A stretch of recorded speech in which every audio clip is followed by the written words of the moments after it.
इसीलिए मेरा केस बहुत मजबूत है कि तुमने निकाह किया हुआ है।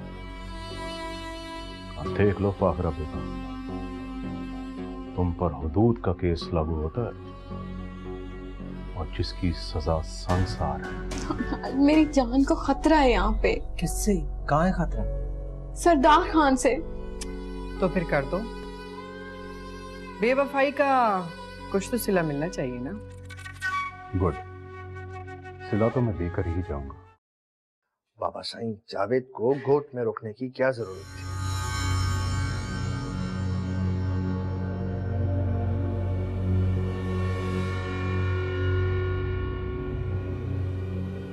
आखिर जावेद वहां पे करेगा क्या?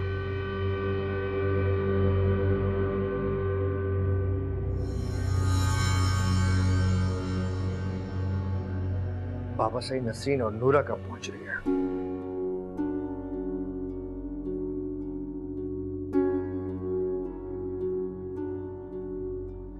अच्छा ठीक है बाबा साईं।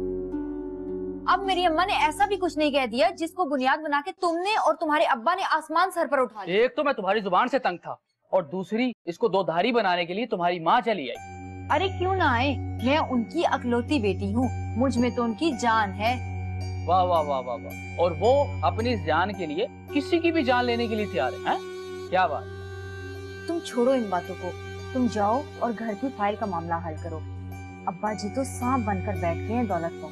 अरे इतनी मुश्किल से तो मैं उन्हें वापस लेकर आया था, अब दोबारा तुमने और तुम्हारी माँ ने उन्हें वापस वहीं खड़ा कर दिया जहाँ वो खड़े थे। वैसे तुम्हारे अब्बा जी कुछ ज्यादा ही नखरे नहीं दिखा रहे? हाँ तो दिखाएंगे नखरे, क्यों नहीं दिखाएंगे।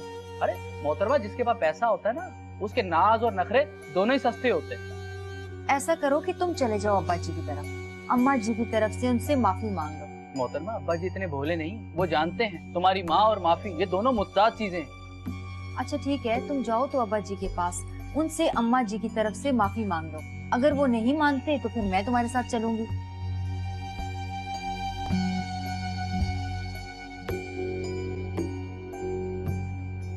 नहीं बाबा साईं, आप शादी नहीं कर रहे, बल्कि आप किसी की मजबूरी का नाजायज फायदा उठा रहे हैं। कहां पे आप और कहां वो 16 साल की लड़की? कोई जोड़ नहीं बनता।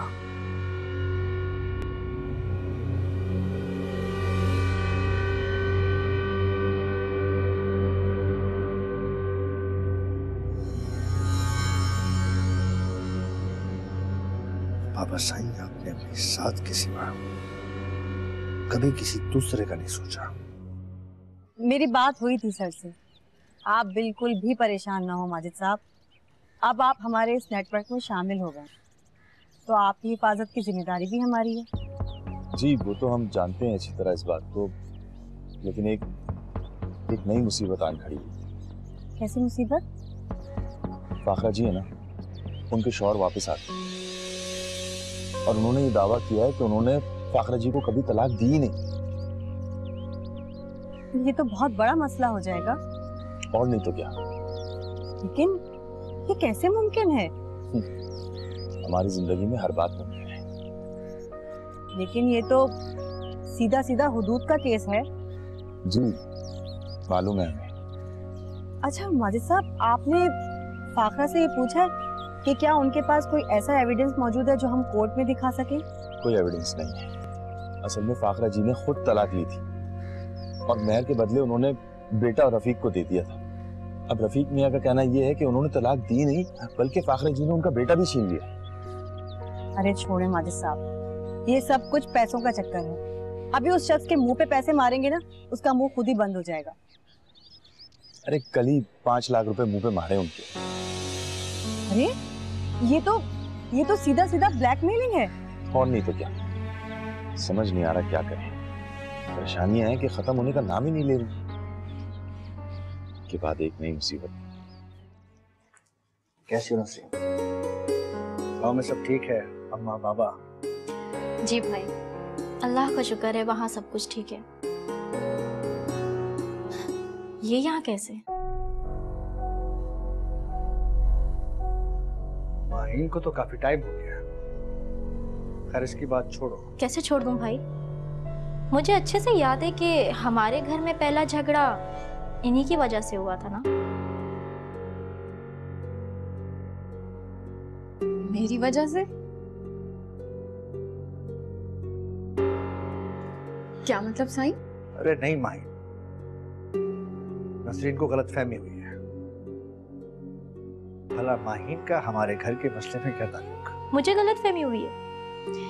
यही वो लड़की है ना जिसके लिए आपने बाबा साईं से कहा था कि वो पढ़ने लिखने के लिए शहर जाना चाहती है, और बाबा साईं गुस्से में आ गए थे। हाँ की थी, लेकिन वो पुरानी बात हो गई। बाबा साईं आए थे यहाँ पे, मिलकर गए माहीन से, बहुत खुश थे।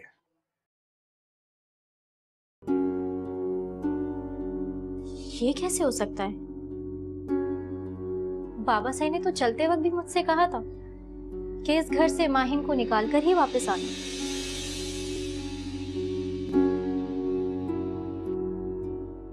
अम्मा तुमने भी तो हद कर दी थी, अब्बा जी के पीछे हाथ धो के ही पड़ गई।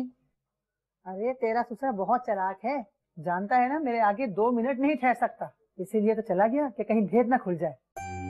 अम्मी देखिए ना कितना शोर मचाया उन्होंने, बल्कि नईम को भी इतना डांटा है, कह दिया है कि जब तक तुम्हारी सास घर पर है मैं नहीं आऊंगा घर पर। अरे तो ना आए मेरी बला से, रखती ना पहले की तरह से, तूने उसको चढ़ा लिया सर के ऊपर, इसीलिए उसका दिमाग खराब हो गया है। अम्मा दूध देने वाली गाय की 2 लातें भी खाना पड़ती हैं।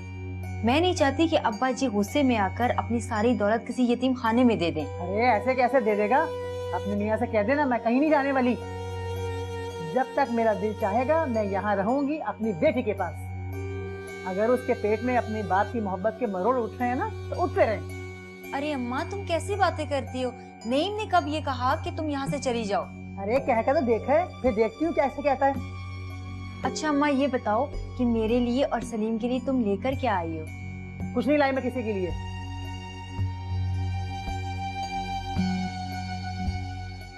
मुख्तार साईं के चेहरे पर कितनी खुशी थी ना अपनी बहन को देख के। क्यों ना हो, बहन भाई का रिश्ता ही ऐसा होता है। नजीर भाई भी तो मुझसे बहुत प्यार करते थे। नजीर की बात छोड़ो माही, वो तो हीरा था हीरा, उसने जिससे भी मोहब्बत की टूट के मोहब्बत की। आपका भाई शमशीर भी तो आपसे बहुत प्यार करता था ना, याद नहीं है? जब भी कोई लड़ाई होती थी तो उसका बीच में कूदना लाजमी होता था। जरा सी भी आपको खराश आती थी तो सामने वाले को धो डालता था। लेकिन अब वही शमशीर मेरी जान का दुश्मन ढूंढता फिर रहा है मुझे मारने के लिए। खैर मैंने किया भी तो ऐसा है ना कि मुझे मार ही देना चाहिए। आपने कुछ भी ऐसा नहीं किया, मोहब्बत ही की थी ना भाई से, और ये बात तो वो बचपन से ही जानता था। हमारे माशरे में औरत की पसंद नापसंद को कब देखा जाता है? वो तो सिर्फ एक इस्तेमाल की चीज है। औरत एक ऐसी चीज है जिसे अपना कर्जा उतारने और कर्जा लेने के लिए इस्तेमाल करना। अच्छा छोड़े इन बातों से, वैसे भी कुछ हासिल होने वाला तो है नहीं, बस दिल ही दुखेगा और क्या। हाँ ये तो है। अच्छा बताओ दानियाल से बात हुई तुम्हारी? बस रात में ही हुई थी आखिरी बार। मेरे पास यही तस्वीर है तो पुरानी, लेकिन उसे ढूंढने में तुम्हें मदद करेगी। ये काम अच्छा किया आपने, आसानी हो गई, ढूंढ लूंगा इस समय। उस आदमी को सबक सिखाना ही होगा, ऐसा मजा चकाओ कि वो भी याद रखे। लेकिन ये तो बताएं कि मसला क्या है? मसला ये कि वो मेरा साहब शौहर है। तलाक देने के बावजूद वो मुझे दोबारा ब्लैकमेल कर रहा है। आपने माजिद भाई से बात की? हाँ माजिद को पता है, वो उससे मिल भी चुका है। वो कह क्या रहा है? मेरा मतलब है कि मुतालबा क्या है उसका? बस उसका वही मुतालबा है कि सारी दौलत वापस करो और उसका बेटा भी। तलाक देते वक्त उसने सब कुछ मुझसे ले लिया था और मेहर में मुझे मेरा बच्चा लिख दिया था। आप परेशान ना हो, सब ठीक हो जाएगा। कैसे परेशान ना हो? तुम सोच भी नहीं सकते मेरी और माजिद की जिंदगी कितनी मुश्किल में पड़ सकती है। वो शख्स पुलिस में रिपोर्ट भी करवा सकता है कि मैंने निकाह पे निकाह किया है। हबीब मेरे पास अपनी बेगुनाही साबित करने के लिए कुछ भी नहीं है। कि उस इंसान ने मुझे तलाक दी है।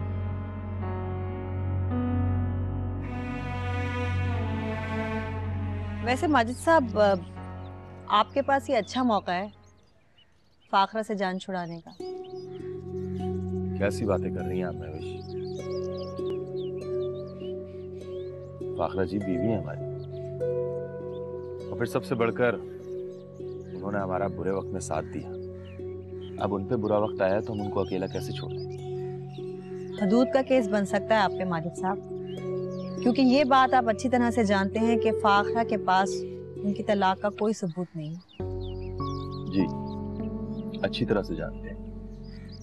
बल्कि फाखरा जी ये खुद कह रही थी कि जब रफीक ने उन्हें तलाक दी थी तो उस वक्त वहां कोई मौजूद नहीं था, और तलाक भी उन्होंने ज़बानी दी।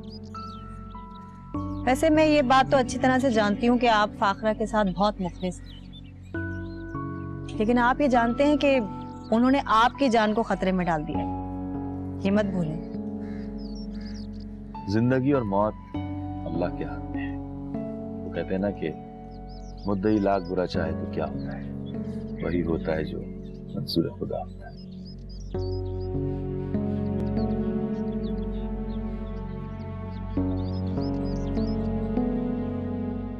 माजिद, मुझे इस मुश्किल से निकलने के लिए तुम्हारी हेल्प की जरूरत है। मुझे कुछ समझ में नहीं आ रहा मैं क्या करूं।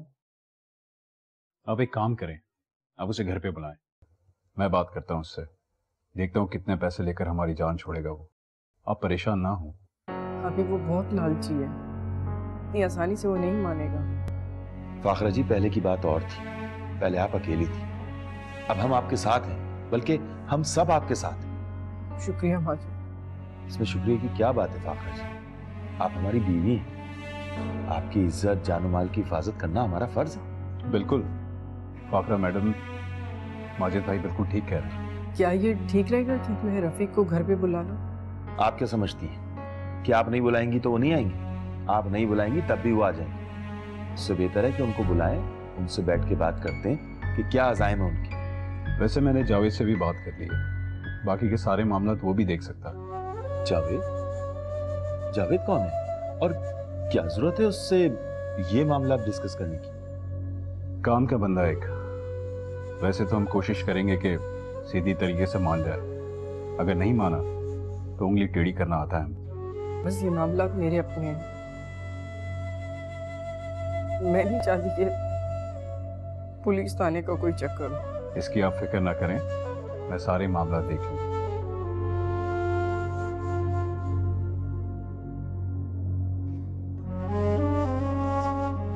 क्या हो गया फाखरा जी? हम हैं ना आपके साथ, आप अकेली थोड़ी ना।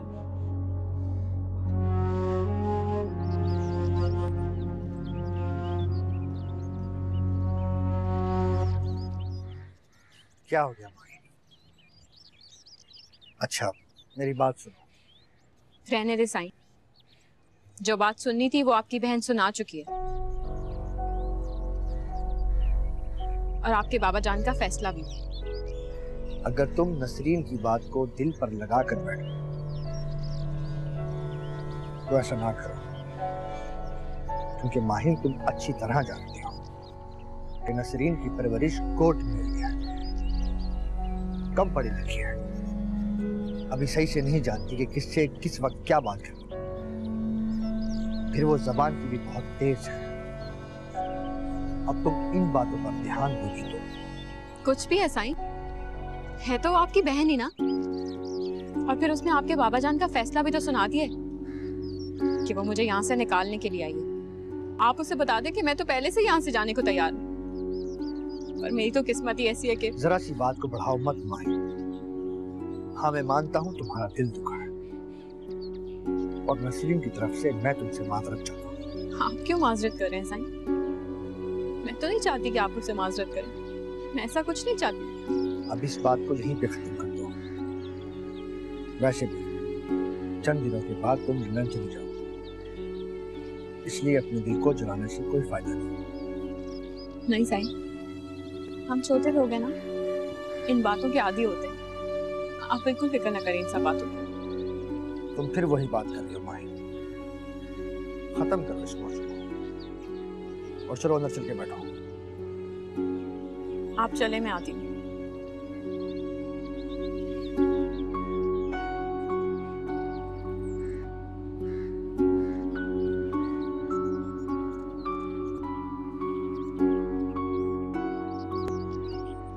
नविश, यहाँ अकेले क्या कर रही हो? सोच रही हूँ कि फाखरा तो बहुत परेशान होगी। उसके तो गुमान में भी ये बात नहीं थी ना कि उसका साबका शौहर अचानक से आ जाएगा। हाँ, बात तो परेशानी की है। रफीक ने हुदूद के केस की धमकी जो दे दी है, और तुम तो खुद एक पुलिस वाली हो, इस बात को बखूबी जानती हो कि पुलिस इस तरह के केसेस को कैसे हैंडल करती है। अरे पुलिस तो सिर्फ केस बनाकर मुल्जिमान को अदालत के हवाले कर देती है। ये तो अदालत का काम है कि वो जो कोई भी फैसला करे। फाखरा की किस्मत ही खराब है। वो जब भी कुछ करने का सोचती है, न जाने मुसीबत कहाँ से आ जाती है। उसकी किस्मत नहीं, उसकी नीयत खराब है हबीब, क्योंकि वो दूसरों के लिए बुरा सोचती है, इसीलिए खुद परेशानियों में घिरी रहती है। वैसे रफीक के आने से माजिद की जान तो बच गई ना।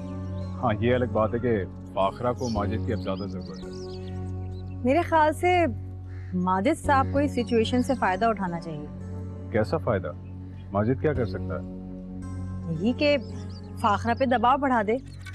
इस वक्त तो फाखरा के सर पर तलवार लटक रही है, और ये भी कि माजिद का अचानक क्यों गायब हो जाना उसके लिए नुकसानदेह साबित हो सकता है, और ये बात खुद माजिद को भी समझनी चाहिए। मैं अब भी नहीं समझा, तुम कहना क्या चाह रही हो? इस सिचुएशन में तुम माजिद को फाखरा के साथ खड़ा होना चाहिए, ना कि उसे अकेला छोड़ दे। यही तो मैं आपसे कह रही हूँ हबीब, कि इस वक्त माजिद साहब के पास बहुत अच्छा मौका है फाखरा से अपनी हर बात मनवाने का। क्या मतलब? यही कि फाखरा ने माजिद को अपने कोयटा वाले कारोबार का हिस्सेदार बल्कि मालिक बना दिया है, और यही कि माजिद इसके बजाय कराची वाले बिजनेस को हासिल करने की कोशिश करे। और अगर एक बार ऐसा हो गया ना तो समझो फाखरा गई, और अगर माजिद ने ऐसा कर लिया और उसके सारे कारोबार पर कब्जा कर लिया तो फाखरा की हैसियत सिफर रह जाएगी। वो अम्मा, एक गलती हो गई है। अरे कैसी गलती? पहले हमने खुद ही अब्बा जी को घर से निकाला और फिर खुद ही लेकर आ गए। लो भला, दोबारा घर से निकालना कौन सा इतना बड़ा काम है? आने दो जरा उसे, बातों की ऐसी चोट मारूंगी कि सर पे पांव रखकर भागेगा। अम्मा ऐसा गजब ना करना, अब तो हमने घर के कागजात भी अब्बा जी को वापस कर दिए। हाय, ये क्या किया तूने? इतनी मुश्किल से नईम के नाम किया था अपने घर। अरे यही तो गलती हो गई अम्मा, कि ज्यादा के चक्कर में इस छोटे घर से भी गए। अरे तो वापस ले लो उससे घर, उसने कौन सा अपने कब्र पे लेके जाना है? अब्बा जी भी बहुत चालाक हो गए हैं, उन्होंने कागजात बैंक में रखवा दिए हैं। अब्बा जी ने तो साफ मना कर दिया है कि वो हमें अब कुछ नहीं देंगे, और तो और अब्बा जी ने इतना बड़ा घर भी बना रखा है। ये तो क्या कह रही है? उस खटीचा के पास इतना पैसा कहाँ से आ गया? अम्मा सच कह रही हूँ, उस घर में उन्होंने अपने दोस्तों को रखा हुआ है। अच्छा अच्छा, तू फिक्र ना कर, मैं हूँ ना यहाँ मौजूद, सब कुछ ठीक कर दूंगी।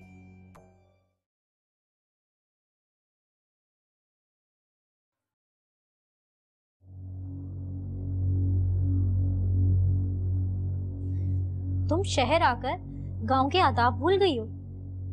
तुम्हारी इतनी हिम्मत कि तुम अब हमारे बराबर बैठने लगी हो।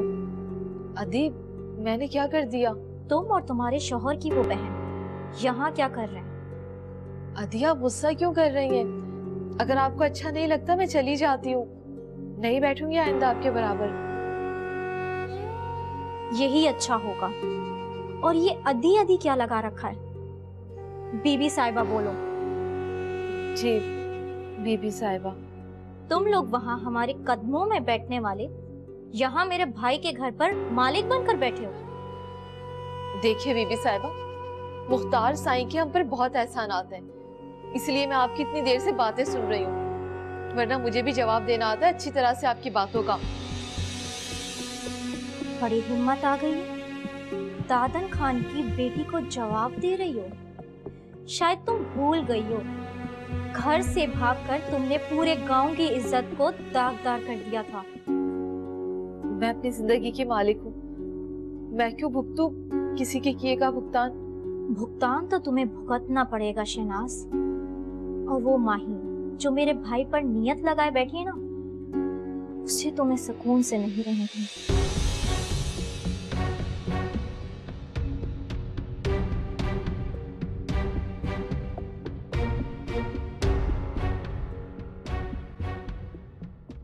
फाखरा जी वो एक फ्रॉड आदमी है। आप क्यों उसकी धमकियों से परेशान हो रही हैं? आपने उन्हें पैसे दे दिए, खत्म हो गई बात। अब वो क्यों आएंगे वापस? माजिद, तुम उसे बिल्कुल भी नहीं जानते हो वो किस तरह का इंसान है। मैंने उसके साथ जिंदगी गुजारी है। बहुत दोगले किस्म का इंसान है, बात करके फौरन मुकर जाता है वो। फिर भी आप परेशान मत हो।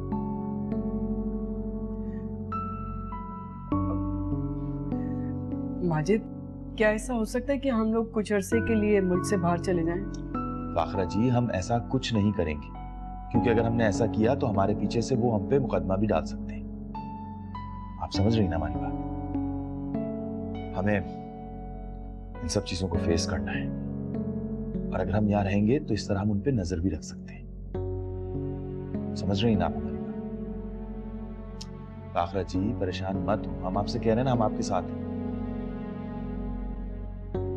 ठीक है, जैसे आपको बेहतर लगे। तू मान ना मान परवीन, ये बुढ़ा तुम दोनों को बेवकूफ बना रहा है। और क्यों ना बनाए, तुम दोनों तो ऐसे मोम के बने हुए हो, जिस तरह से वो मोड़ता है तुम लोग मुड़ जाते हो। मेरे हाथ में है ही क्या अम्मा, नीम ने तो मुझे हर बात से रोक रखा है, जबान तक तो बंद कर दी है मेरी। बस एक ही हुक्म लगा रखा है कि अब्बा जी के सामने जबान नहीं चलानी। उसने कहा और तूने मान लिया। अरे दीदी, उस बुढ़े ने अपने बेटे को काबू कर लिया है, और बेहतर यही है कि तू दोबारा से नईम को अपने काबू कर ले। लेकिन अम्मा, नईम ऐसा नहीं चाहता, उसे मकान और दौलत की लालच है। अगर अब्बा जी हमारे हाथ से निकल गए तो हमारे हाथ कुछ नहीं आना। और ये कुछ है कहाँ जो तुम दोनों के हाथ आने वाला है? अम्मा, इतना बड़ा मकान, दुकान, प्राइस बॉन्ड और पैसा देखे भी हैं तुम लोगों ने? हाँ, कम से कम मकान तो देखा है जिसमें एहसन अंकल रहते हैं। जब मकान तुम्हारा है तो वो लोग किस खाते में रहते हैं? अरे निकाल बाहर करो इन दोनों को, कब्जा कर लो घर पर, और इसके बाद इस बुढ़े सिद्दीक को भी धक्का देके बाहर निकाल देना। अम्मा, ये इतना आसान भी नहीं है। आसान तो रोटी खाना भी नहीं है, उसके लिए भी मेहनत करनी पड़ती है।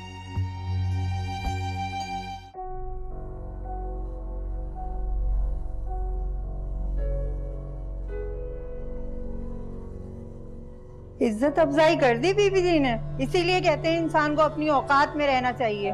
बकवास बंद करो। सच्ची बात तो वैसे ही कड़वी लगती है। सियाने सच कहते हैं, नाले की ईंट को चौबाड़े पे नहीं लगाया जाता। जिस चक्कर में तू और तेरी माहीन बीबी है ना, वो तो सब नसरीन बीबी खत्म कर देगी। अपनी हद में रहो नूरा, खबरदार जो एक लफ्ज भी बोला तुमने। तू मेरी जबान बंद नहीं कर सकती है, 2 शौहरों को तो पहले खा चुकी है, अब क्या मुख्तार साहिब पे नजर है तेरी?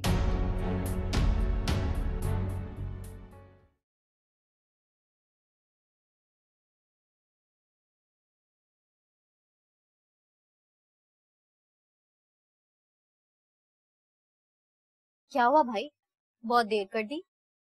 मान नहीं रही थी क्या? खामखा की बात करने का क्या फायदा? और तुम्हें भी ख्याल करना चाहिए नसरीन। मैं क्या ख्याल करूं? यही कि ये गोट नहीं है, शहर है ये। यहाँ पे ऐसी बातों का कोई मतलब नहीं होता। माहिन शहर में है, पर है तो वो भी गोट की ना। वैसे भी पूरा गोट उसे डाइन कहता है, और वो भी ऐसी डाइन जो आपकी सारी खुशियां खा गई।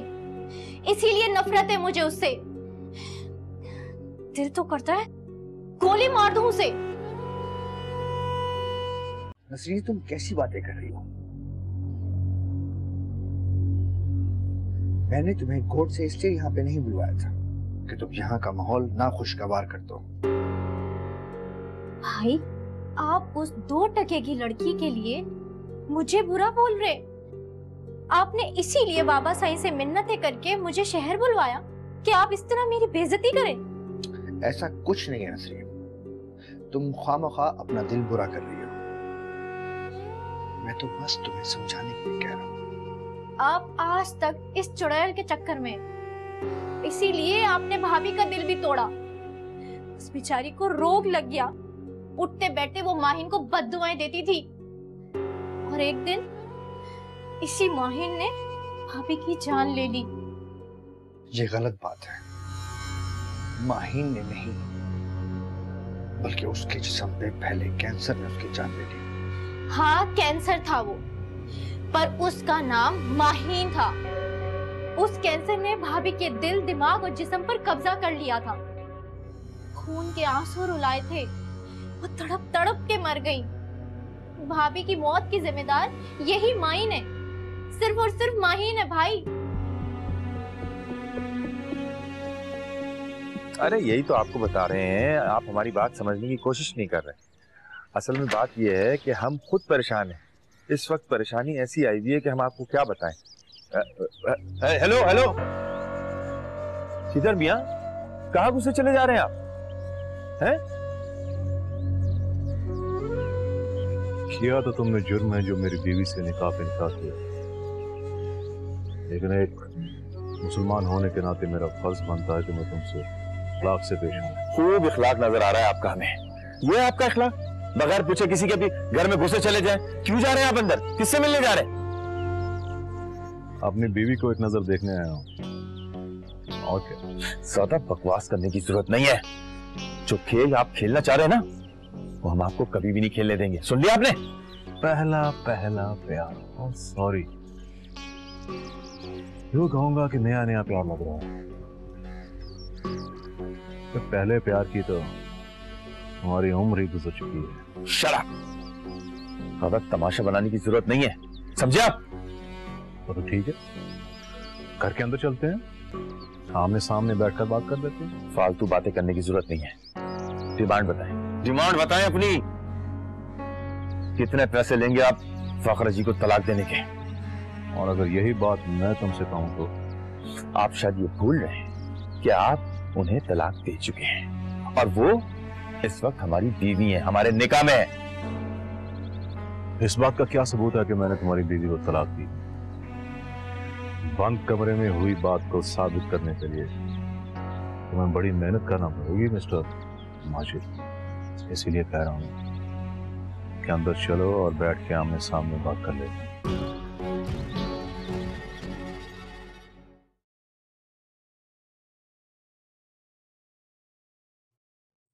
नहीं, बोलो। एक बात तो बताओ, पूछो। मकान के कागजात तो आज तक हमें मिले नहीं, तुम इंश्योरेंस की बात भी भूल गए। परवीन, मैं भूला नहीं। मसला यह है कि अब्बा जी हर कागज को कमाल अंकल और ऐसर अंकल के पास लेके जाते हैं, उनसे बात करते हैं, उनसे मशवरा करते हैं। मुझे तो इस बात का डर है कि कहीं उन्हें हमारे फ्रॉड के बारे में पता न चल जाए। फ्रॉड? कौन सा फ्रॉड? हम कौन सा फ्रॉड कर रहे हैं? कागजात भी असली, उस पे साइन करने वाला असली, इंश्योरेंस कंपनी असली, तो फिर हमने कौन सा फ्रॉड किया है? और तुम इतना डर क्यों रहे हो? परवीन, तुम नहीं जानती, कमाल अंकल बहुत चालाक आदमी है और ऐसा अंकल उनसे भी ज्यादा होशियार है। सरकारी नौकरी की है उन्होंने। कागज पर लिखे हुए लफ्ज को पढ़ना और समझना उनको दूसरों से अच्छी तरह से आता है। 1000 बार आए, हमें डरने की क्या जरूरत है? तुम ये क्यों भूल जाती हो कि हमारा प्लान क्या है? बाद में ऊंच नीच भी तो हो सकती है ना। कुछ नहीं होगा, तुम बस यूं ही डरते रहते हो। डरना तो पड़ता है ना। कल को पुलिस आ गई या कुछ हो गया, तुम तो हाथ झाड़ के साइड पे हो जाओगी, गर्दन तो मेरी पकड़ी जाएगी ना। बिला वजह गर्दन फंसेगी तुम्हारी। हम हर काम बहुत होशियारी से करेंगे, किसी को पता भी नहीं चलेगा।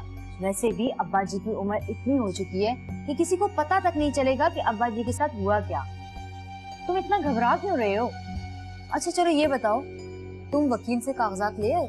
हाँ, बल्कि अब तो साइन करवाना बाकी है। मेरी मानो तो आज ही ये काम कर लो।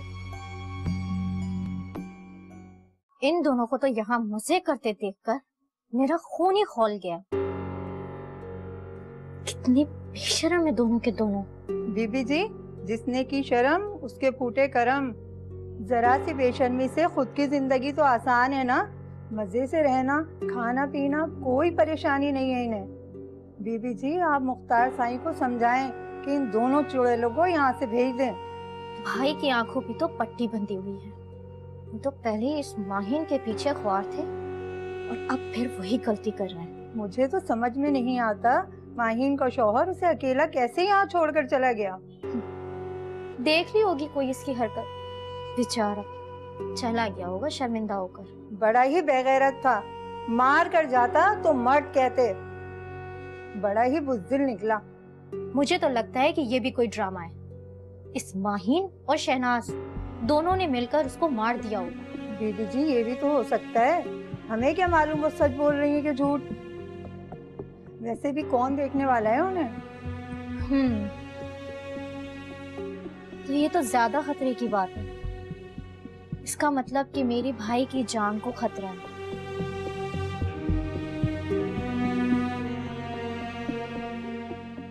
साईं, सिर्फ आपके एहसानात की वजह से चुप थी मैं, वरना नसरीन बीबी ने जितनी बदतमीजी की है ना, हर बात का जवाब है मेरे पास।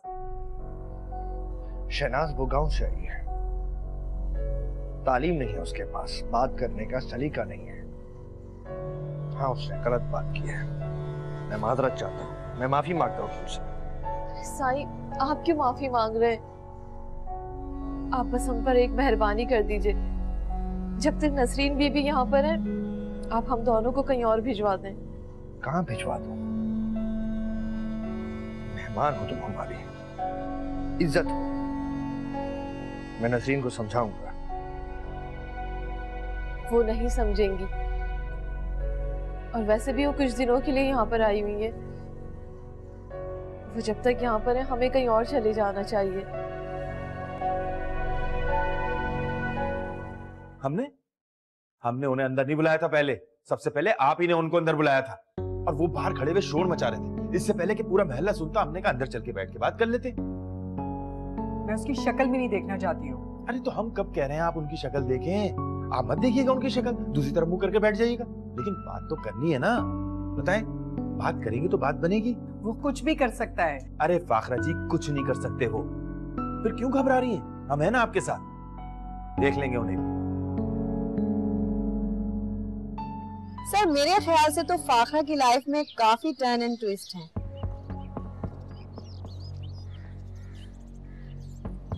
सर, फिलहाल तो कुछ नहीं हो रहा, लेकिन फाखरा काफी परेशान है इन सब सूरत हाल से। उसे ये डर है कि कहीं उसका शौहर उस पे हुदूद का केस ना कर दे। Yes sir. Okay sir.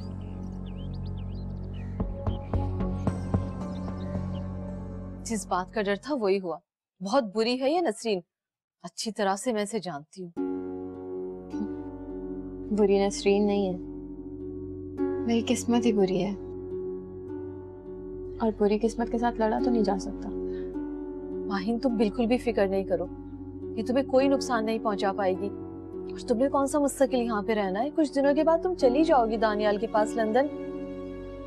बस जब तक यहाँ पर हो, इस पागल की बदतमीजियां बर्दाश्त कर लो।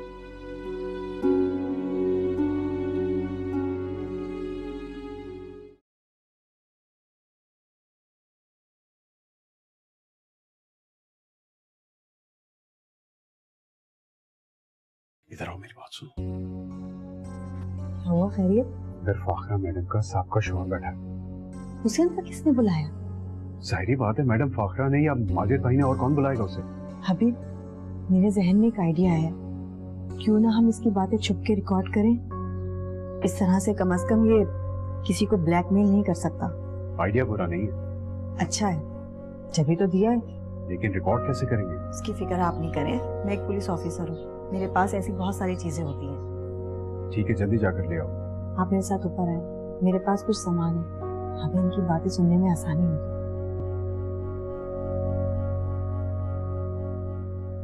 बाबा साईं की शादी कब है? इसी हफ्ते है, और मुझे उन्होंने सख्ती से हिदायत की है कि मैं शादी से पहले गोट पहुंच जाऊं। नहीं, तुम अब गांव नहीं जाओगी। भाई, बाबा साईं नाराज हो जाएंगे। बाबा साईं को मैं संभाल लूंगा, ठीक है? तुम उनकी फिक्र मत करो, और ये वापस जाने का ख्याल अपने दिल से निकाल लो। लेकिन भाई, आपको तो गोठ जाना ही होगा शादी करने के लिए। जाऊंगा, जरूर जाऊंगा। मैं अपनी जुबान और अपने वादे से नहीं फिरूंगा। तो फिर मुझे इधर रोकने का क्या फायदा? फायदा है नसरीन, यहाँ पे रहने का फायदा है तुम्हारा, क्योंकि मैं नहीं चाहता कि तुम गोट जाओ। अगर तुम गोट गई तो बाबा साईं का दिमाग किसी वक्त भी फिर सकता है। हाँ, बाबा साईं का दिमाग तो किसी वक्त भी खराब हो सकता है। हाँ, इसीलिए मैं नहीं चाहता कि तुम गोट जाओ। और अब तुमने भी जिद नहीं करनी जाने की। पर भाई, मैं यहाँ रहकर क्या करूंगी? मेरा यहाँ दिल नहीं लगता। अच्छा, भाई के पास रहने को दिल नहीं करता आप नसरीन का? भाई भी तो हमारे पास नहीं रहते।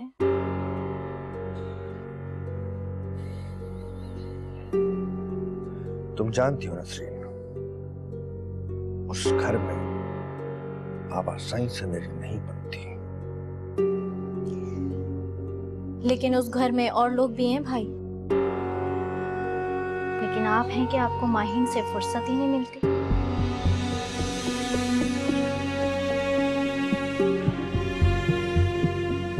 यार कमाल, हमारे इस झूठ का भांडा किसी वक्त भी फूट सकता है। ये नईम और उसकी बीवी मकान और दुकान के लिए पूरी तरह पड़पड़ा रहे हैं।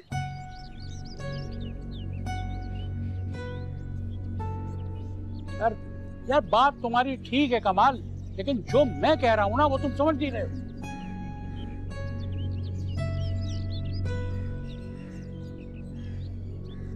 यार आखिर हम कब तक अपने मकान और दुकान की इस तस्वीर की तारीफ करके उन्हें बहलाते रहेंगे? उनका सब्र का पैमाना लबरेज हो गया है।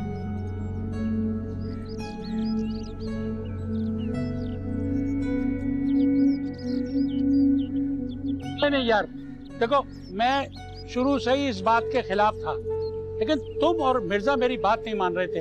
अब ये मसला अटक गया है, अब तुम संभालो इसको। शहनाज से जाके बोलो नसरीन बीबी चाय मंगवा रही हैं। जी बीबी। माहिन कहाँ है? वो तो कमरे में आराम से लेटी हुई है।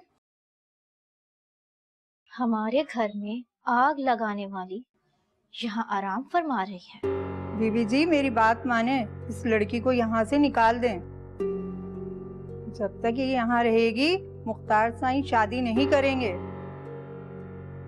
मेरा दिल कहता है माहिन ने साईं पे जादू कर दिया है। पहले भी साईं इसके पीछे पागल थे और अब भी यही हाल है।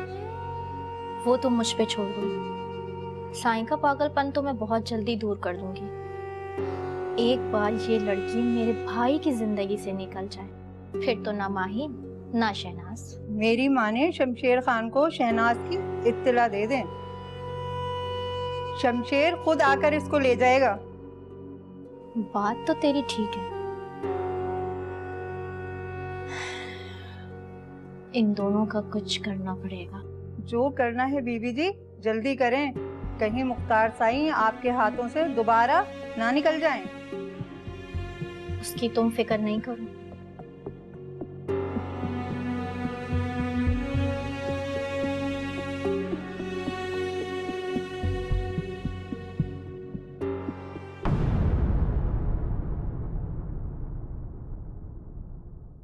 साईं, नसरीन बीबी नूरा दिन रात चलते फिरते हमें जलील करती हैं, धमकियां देती हैं हमें। नूरा की ये मजाल जो हमारे मेहमानों को धमकियां लगाए। तुम चाहते क्या? तुम्हारे पास बेहिसाब दौलत है, अब मुझे इसकी जरूरत है। ये कमबख्त दौलत चीज ही ऐसी है। इधर आकर तुम्हें बातें काफी बनानी आ गई। मुझे तो तुम्हारे शोहर पर तरस आता है। बेचारा, वो जिस लड़की को अपना समझता है वो तो किसी और को ही अपने दिल में बसा कर बैठी है। टुकड़े टुकड़े हुआ दिल